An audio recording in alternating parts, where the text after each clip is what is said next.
நல்லா இருக்கீங்க. நிச்சயமாக புரிந்து கொள்ளுங்கள் அருமை சகோதர சகோதரிகளை. நான் தாம்பரம் எம்எல்ஏ வாரம். நிச்சயமாக கல்வியும் மருத்துவமும் உங்கள் கையில் இருக்கும். இன்றைய காலகட்டத்தில் கல்வியும் மருத்துவத்தில் தான் மிக அதிகப்படியான பொருளாதாரம் ஏற்பட்டு அவர்களுக்குரிய கல்வியாளர்களுக்குரிய மருத்துவம் கிடைக்காமல் வாழ்க்கை சின்னாம்பின்னமாக மாறிவிடுகிறது. இதனால் புரிந்து கொள்ளுங்கள், உங்களுக்கேற்ற கல்வி, உங்களுக்கேற்ற மருத்துவம் என்னை நீங்கள் எம்எல்ஏ ஆக்கினாலே போதும் அந்த சூழல் மாறும்.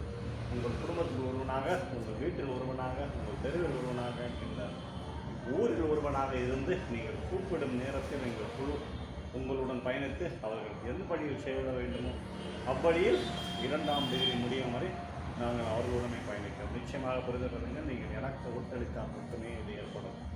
மனதில் எந்த ஒரு விரசமும் இல்லாமல் உங்களுடன் பயணிக்கும் ஒருவனாக நான் இருப்பேன். நிச்சயமாக எனக்கு பொருளாதாரம் மிக அதிகப்படியாக தேவையில்லை. நான் அதற்குரிய உழைப்பினை செய்து கொண்டு தான் இருக்கிறேன். உழைப்பினால் வரும் அந்த பொருளாதாரம் எனக்கு கிடைத்தாலே போதும். நான் செய்யும் அந்த சமூக சேவை நிச்சயமாக உங்கள் வாழ்க்கையினை மாற்றும் சேவையாக. அதற்காக நீங்கள் செய்ய வேண்டியது எனக்கு அதற்குரிய அந்த பவர் உங்கள் கைகளில் விழும் அந்த ஓட்டின் மூலம் மாற்றத்தை ஏற்படுத்தலாம். நிச்சயமாக புரிந்து கொள்ளுங்கள் என் அருமை சகோதர சகோதரிகளை. நீங்கள் எனக்கு ஓட்டளித்தால் நிச்சயமாக மருத்துவம் கல்வியும் மாறும் சூழல் உருவாகும்.